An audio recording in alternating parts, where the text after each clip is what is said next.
ॐ ज्ञानतिमिरन्धस्य ज्ञानाञ्जनशलाकया चक्षुरुन्मिलितं येन तस्मै श्रीगुरवे नमः। श्रीचैतन्यमनोभीष्टं स्थापितं येन भूतले स्वयं रूप कदा मह्यं ददाति स्वपदान्तिकं।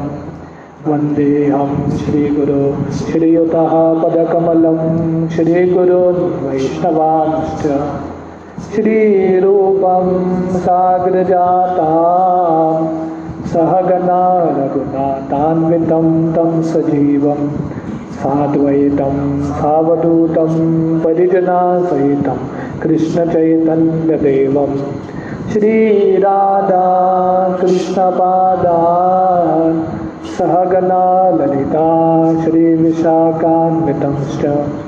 नमो विष्णुपादाय कृष्णप्रेष्ठाय भूतले श्रीमते भक्तिवेदांत स्वामीति नामिने। नमस्ते सरस्वती देवे गौरवाणी प्रचारिणे निर्विशेष शून्यवादी पाश्चात्यदेशतारिणे वंशकल्पतरुभ्यश्च कृपा सिन्धुभ्यैव च पतितानां पावनेभ्यो वैष्णवेभ्यो नमो नमः। जय श्री कृष्ण चैतन्य प्रभु नित्यानंद श्री अद्वैत गदाधर श्रीवासादि गौर भक्तवृंद। हरे कृष्णा कृष्णा कृष्णा हरे हरे, हरे राम राम राम हरे हरे। हरे कृष्णा। टेक्स्ट 10। अस्त्र तेजा स्वगदया निहरम् इव गोपति वितमन्तं सन्निकर्षे पर्यैक्षत क इति यशो। The Lord was thus engaged in vanquishing the radiation of the Brahmastra.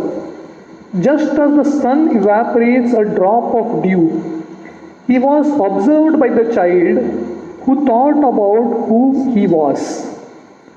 तो हमने देखा कि जब परीक्षित उत्तरा के गर्भ में है, जब अश्वत्थामा ब्रह्मास्त्र छोड़ता है, तो कृष्ण स्वयं उत्तरा के गर्भ में प्रवेश करते हैं। अंगुष्ठ मात्रम, थंब साइज, इतने छोटे होके उत्तरा के गर्भ में प्रवेश करते हैं और अपना गदा लेके परीक्षित को बचा रहे हैं। तो परीक्षित देखते हैं कि जैसे सूरज जो पानी है उसको सुखाता है, ड्यू, तो वैसे ही कृष्ण ब्रह्मास्त्र के तेज को सुखा रहे थे अपने प्रभाव से। और परीक्षित जो है, परीक्षित का नाम परीक्षित क्यों आता है? पर्यक्षित का इति असो। तो ये परीक्षित जो बच्चा है ध्यान से कृष्ण को देख रहा है, परीक्षा कर रहा है ये कौन है करके, तो इसलिए परीक्षित का नाम परीक्षित आता है, क्योंकि माँ के गर्भ में ही कृष्ण का परीक्षा लेता है ये व्यक्ति कौन है। टेक्स्ट 11। विदूय तद अमेयात्मा भगवान धर्म विभो मिशतो दाशमासस्य तत्रैवान्तराददे Hari. Translation. While thus being observed by the child, the Supreme Lord, personality of Godhead, the super soul of everyone, and the protector of the righteous, who stretches in all directions and who is unlimited by time and space, disappeared at once. तो कृष्ण छोटे रूप में जाके उत्तरा के घर में प्रवेश करते हैं और ब्रह्मास्त्र के तेज को निकाल के अभी कृष्ण फिर से अप्रकट हो जाते हैं। तो यहाँ पे वर्णन आता है कि कृष्ण जो सबके हृदय में परमात्मा है और कृष्ण जो धर्म के मार्ग में जो लगे हैं, जो पुण्यवान जीव हैं उनकी रक्षा करते हैं, ऐसे कृष्ण अदृश्य हो जाते हैं, उनका कार्य करके अदृश्य हो जाते हैं। Purport. Child Parikshit was not observing a living being who is limited by time and space. तो परीक्षित जिसको ध्यान से ऑब्जर्व कर रहे हैं, जिनका परीक्षा ले रहे हैं, वो साधारण जीव नहीं है, वो स्वयं भगवान है। There is a gulf of difference between the lord and the individual living being. तो भगवान में और जीव में बहुत फर्क है। The Lord is mentioned here as the supreme living being, unlimited by time and space. तो भगवान कौन है? जो सर्वशक्तिशाली है, सर्वव्यापी है, और जो समय और देश, जो काल के समय, देश और काल से बहुत परे है। Every living being is limited by time and space. Even though a living being is qualitatively one with the lord, quantitatively there is a great difference between the super soul and the common individual soul. हालांकि जो जीव है और भगवान गुण में एक है, पर मात्रा में बहुत फर्क है। जीव एक बिंदु है और भगवान कृष्ण एक सागर की तरह है। In the Bhagavad Gita, both the living beings and the supreme being are said to be all pervading, येन सर्वम इदम ततम। तो वर्णन आता है कि भगवान और जीव दोनों सर्वव्यापी हैं। Yet there is a difference between the two kinds of all pervasiveness.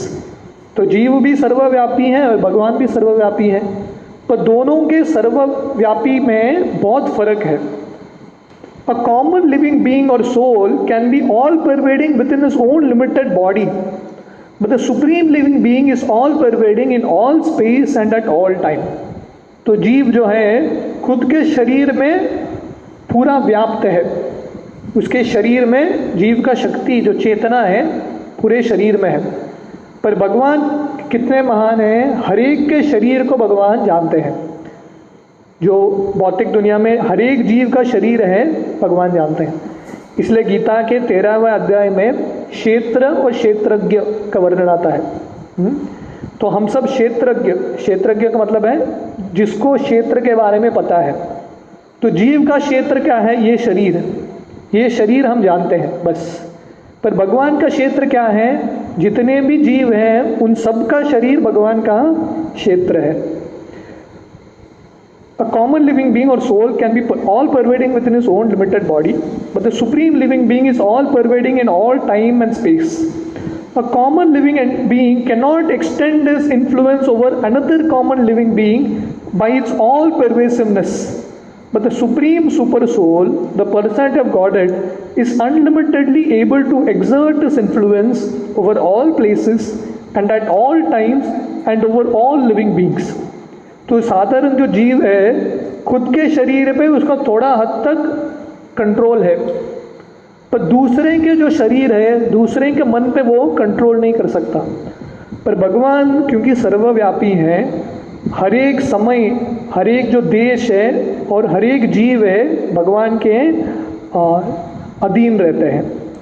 And because he is all pervasive, unlimited by time and space, he can appear even within the womb of the mother of child Parikshit. क्योंकि भगवान सर्वव्यापी है, तो भगवान के लिए ये बड़ा कार्य नहीं है उत्तरा के गर्भ में प्रवेश करना, क्योंकि भगवान ने ऑलरेडी ब्रह्मांड के हर एक कण में प्रवेश किया है। He is mentioned herein as the protector of the righteous. तो यहाँ पे वर्णन आता है कि भगवान जो पुण्य जीव है, पुण्य आत्मा है, उनकी रक्षा करते हैं। Anyone who is a surrendered soul unto the Supreme is righteous and is specifically protected by the Lord in all circumstances. तो पुण्यवान जीव कौन है? जो भगवान का शरण लिया है वो पुण्यवान जीव है, राइट। तो किसी ने कोई पायस है, कोई धार्मिक है, उसका मतलब क्या है? वो भगवान का भक्त होना चाहिए।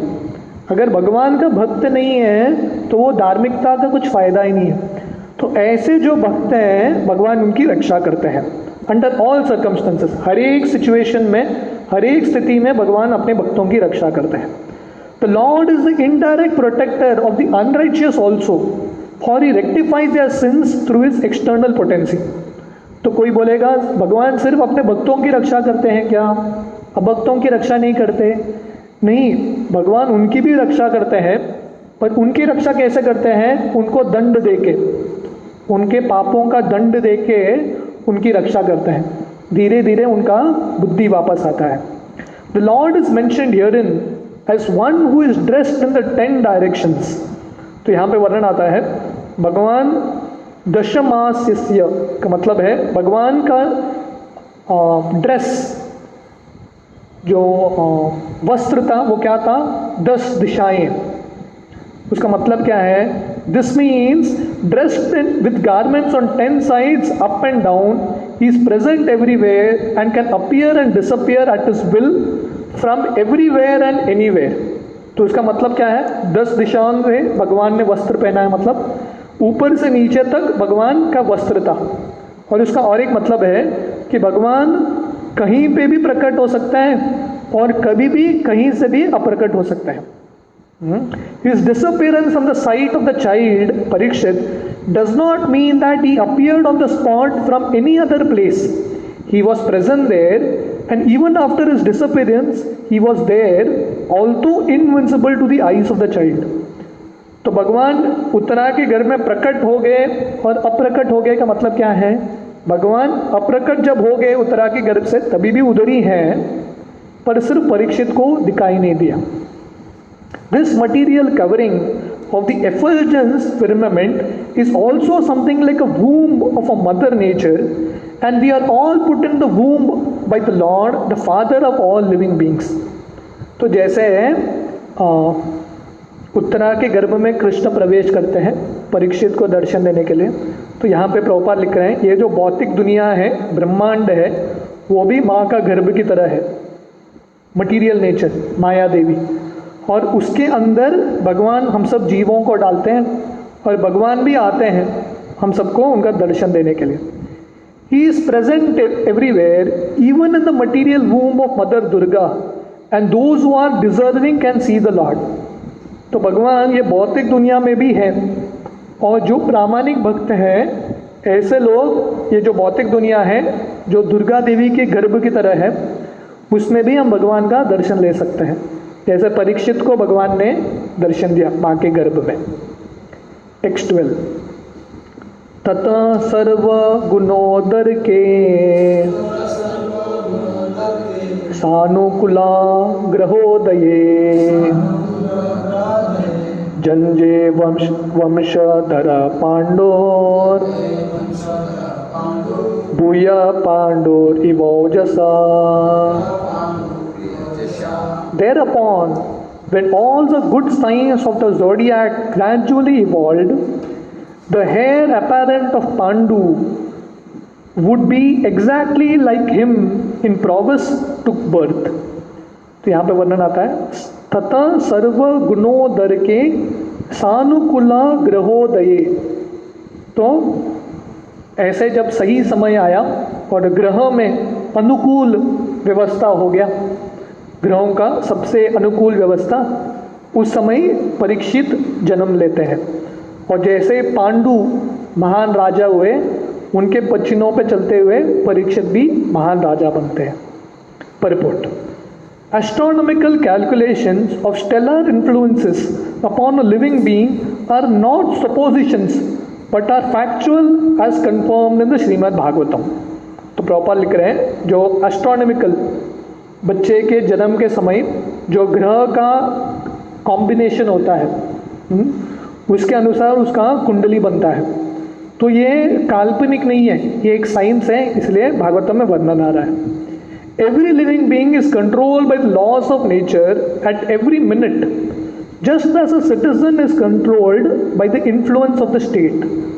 तो हर एक क्षण में जीव हमेशा ये भौतिक दुनिया के नियमों के अधीन रहता है, कंट्रोल करता है ये भौतिक दुनिया। जैसे हर एक क्षण में जो सिटीजन है, जो प्रजा है एक देश का, देश के कानून को उसको फॉलो करना है, कभी भी वो तोड़ नहीं सकता देश के कानून को। तो वैसे ही ये भौतिक दुनिया के नियमों को हम तोड़ नहीं सकते। The state laws are grossly observed, but the laws of material nature being subtle to a gross understanding cannot be experienced grossly. तो ये भौतिक जो राज्य का जो लॉज है, नियम है, वो बहुत आसानी से समझ में आता है, हाँ, क्योंकि बहुत स्थूल है, पर ये जो भौतिक दुनिया के जो नियम है, लॉज ऑफ मटेरियल नेचर, बहुत सूक्ष्म है, समझ में नहीं आता कर्म कैसे चलता है। As stated in Bhagavad Gita 3.9, every action of life produces another reaction which is binding upon us, and only those who are acting on behalf of yajna Vishnu are not bound by reactions. तो भगवान गीता के तीसरे अध्याय में बोलते हैं, यज्ञार्था कर्मणो अन्यत्र लोकोयम कर्म बंधना, कि हर एक जो कार्य हम करते हैं उसका हमको फल मिलता है, और ये फल से, ये कार्य और उसके फल से हम बनते जाते हैं। जब तक कोई व्यक्ति भगवान विष्णु की संतुष्टता के लिए कार्य नहीं करता, तभी वो बंधन से छुटकारा पाता है।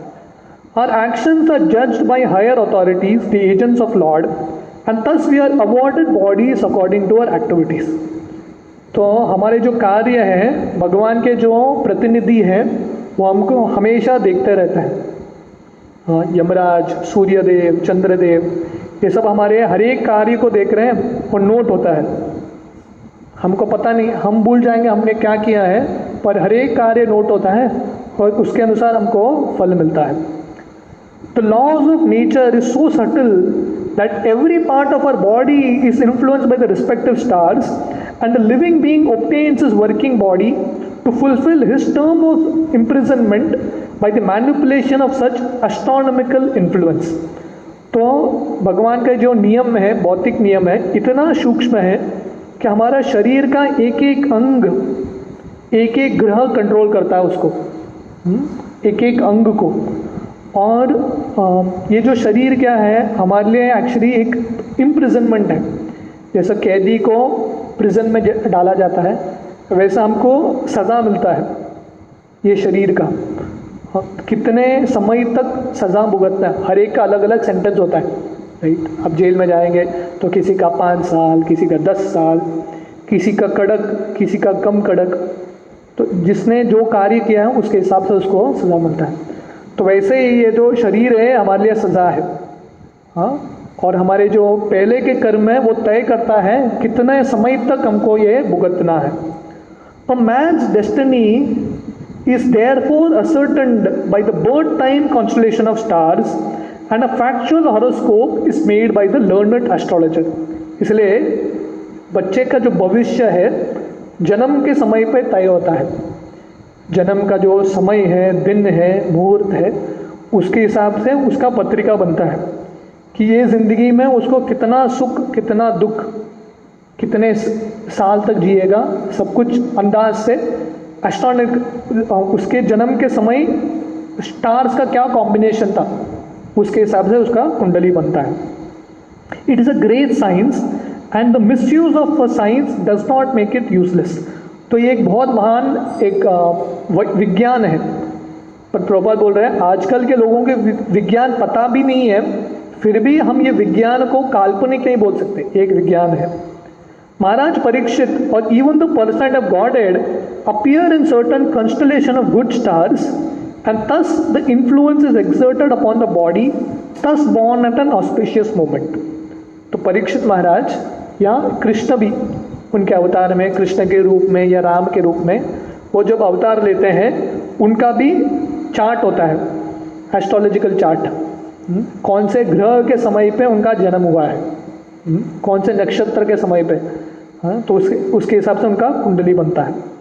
The most auspicious constellation of stars takes place during the appearance of the lord in the material world, and it is specifically called Jayanti, a word not to be abused for any other purposes. इसलिए सबसे best जो नक्षत्र का combination है वो कब होता है, जब कृष्ण और उनके अवतार ये दुनिया में आते हैं। इसलिए कृष्ण के अलग अलग अवतारों के जन्मदिन को जयंती बोला जाता है। और प्रभुपाद बोल रहे हैं ये जो जयंती शब्द है सिर्फ कृष्ण के लिए रखते हैं, बाकी साधारण जीव के लिए उपयोग नहीं होता। महाराज Parikshit was not only a great Kshatriya emperor but also a great devotee of the Lord. तो परीक्षित महाराज बहुत शक्तिशाली क्षत्रिय थे, पर उसके साथ साथ बहुत महान कृष्ण के भक्त थे। इमेजिन करो, कृष्ण उनको बचाने के लिए माँ के गर्भ में प्रवेश करते हैं। Parikshit Thus he cannot take his birth at an inauspicious moment. इसलिए जब परीक्षित जन्म लेते हैं, जो एस्ट्रोलॉजिकल चार्ट है उनका बहुत शुभ रहता है, combination of stars. As a proper place and time is selected to receive a respectable personage, so also to receive such a personality as Maharaj Parikshit, who was especially cared for by the Supreme Lord, a suitable moment is chosen when all good stars assemble together to exert their influence upon the king. तो जैसे एक बहुत महान व्यक्ति, प्रसिद्ध सम्मानीय व्यक्ति आता है, तो उसके वेलकम के लिए, उसके स्वागत के लिए सही समय सही काल चुना जाता है उसके स्वागत के लिए. तो वैसे ही जब इतने महान भक्त परीक्षित जैसे ये दुनिया में जन्म लेते हैं, तो जितने भी ग्रह हैं वो भी अपने आप को बराबर प्लेस करते हैं ताकि परीक्षित महाराज को बहुत आशीर्वाद मिले. Thus he took his birth just to be known as a great hero of Shrimad Bhagavatam. तो इसलिए परीक्षित महाराज का जन्म हुआ. क्यों? क्योंकि भागवतम के हीरो है वो, भागवतम के सबसे इंपॉर्टेंट व्यक्ति परीक्षित महाराज है. This suitable arrangement of astral influences is never a creation of man's will, but the arrangement of the superior management of the agency of the Supreme Lord. तो ये जो ग्रह का प्रभाव है वो मनुष्य नहीं कर सकता, भगवान के जो प्रतिनिधि है भगवान का इच्छा को पूरा करते हैं. Of course the arrangement is made according to the good and bad deeds of the living being. पर प्रॉपर बोल रहे हैं ये जो अरेंजमेंट है ग्रह का, अपने जन्म के समय कौन से ग्रह का इन्फ्लुएंस होगा, अपने अच्छा या बुरा कार्य उसके हिसाब से होता है. Herein lies the importance of pious act performed by the living being. Only by pious acts one can be allowed to get good wealth, good education and beautiful features. तो इसलिए वर्णन आता है कि लोगों को पुण्य कार्य करना चाहिए, क्योंकि पुण्य कार्य करने से अगला जन्म में लोगों को बहुत धन मिलेगा, अच्छा ज्ञान मिलेगा, सुंदर शरीर मिलेगा. The samskaras of the school of Sanatana Dharma, man's eternal engagement, are highly suitable for creating an atmosphere for taking advantage of good stellar influences, and therefore Garbhadan Samskar, or the first seeding purificatory process prescribed for the higher castes, is the beginning of all pious acts to receive a good, pious and intelligent class of men in human society. इसलिए प्रभुपाद बोल रहे हैं वर्णाश्रम धर्म में, सनातन धर्म में अलग अलग संस्कार हुआ करते थे. क्यों? ये सब संस्कार करने से जो जीव आएगा ये दुनिया में बहुत पुण्य और भगवान का भक्त रहेगा. और ये जो संस्कार है शुरू कहाँ होती है? गर्भाधान संस्कार, मतलब बच्चा माँ के गर्भ में प्रवेश करने से पहले ही संस्कार के साथ, अलग अलग ट्रेनिंग के साथ वो प्रवेश करता है. इसलिए जब बच्चा जन्म लेता है उसके अंदर भी पुण्य गुण होता है और बहुत बुद्धिशाली होता है. There will be peace and prosperity in the world due to good and sane population only. तो अगर दुनिया में शांति और सुख चाहिए तो जो प्रजा है, आगे के जो पीढ़ी है वो पुण्य होने चाहिए, वो अच्छे होने चाहिए. There is hell and disturbance only because of unwanted insane populace addicted to sex indulgence. पर अगर कोई बच्चा ऐसा ही पैदा करेगा बिना संस्कार का तो क्या होगा? दुनिया पूरा नरक के जैसा बन जाएगा.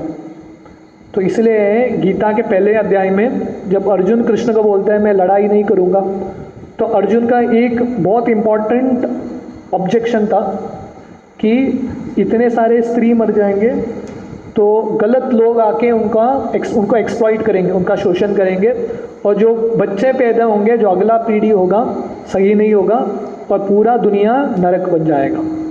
तो इसलिए प्रभुपाद यहाँ पर लिख रहे हैं कि जैसे परीक्षित का जन्म हुआ सही समय पे पुण्य जीव, तो ऐसे पुण्यात्माओं को लेके आने के लिए माता पिता को धार्मिक कार्य पे लगना चाहिए, भगवान का भक्त बनना चाहिए. टेक्स्ट 13. तस्य प्रीत मना राजा विप्रेर दौम्य कृपादिभि जातकम कारयामास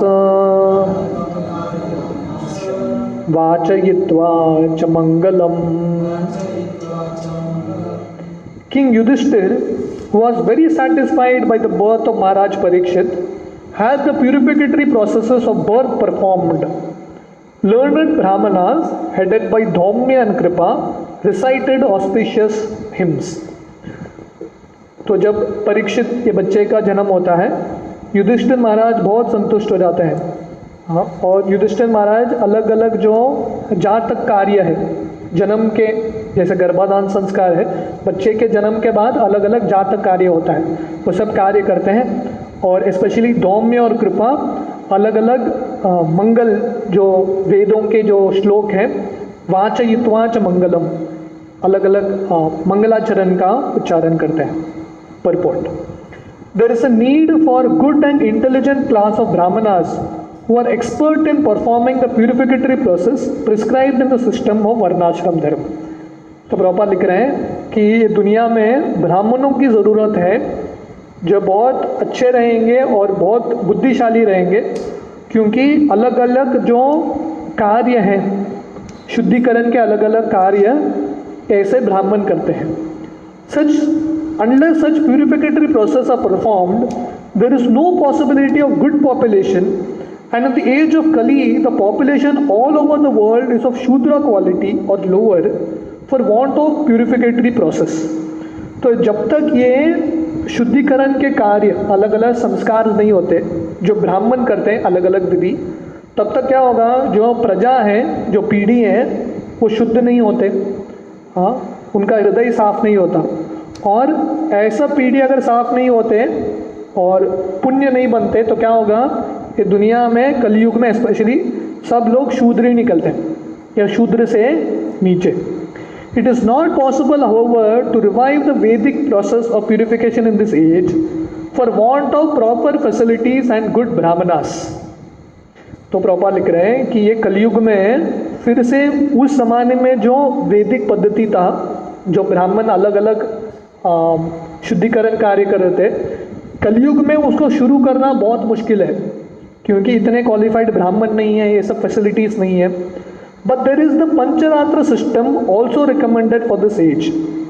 तो और एक सिस्टम है, उसको बोलते हैं, एक तो वैदिक सिस्टम है और दूसरा है Pancharatra system. The Pancharatra system acts on the shudra class of men, supposedly the population of Kali Yuga, and it is prescribed purificatory process suitable to the age and time. तो इसलिए कलयुग में स्पेशली पंचरात्र सिस्टम चलता है.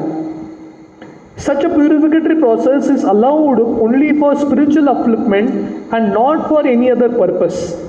Spiritual upliftment is never conditioned by higher or lower parentage. तो ये पंचरात्र system में किसी का भी जन्म शूद्र परिवार या ब्राह्मण परिवार, कौन सा भी परिवार में हुआ है, ये पंचरात्र विधि से लोग धीरे धीरे शुद्ध बनते हैं. तो इसलिए इस्कॉन पंचरात्र विधि को फॉलो करता है.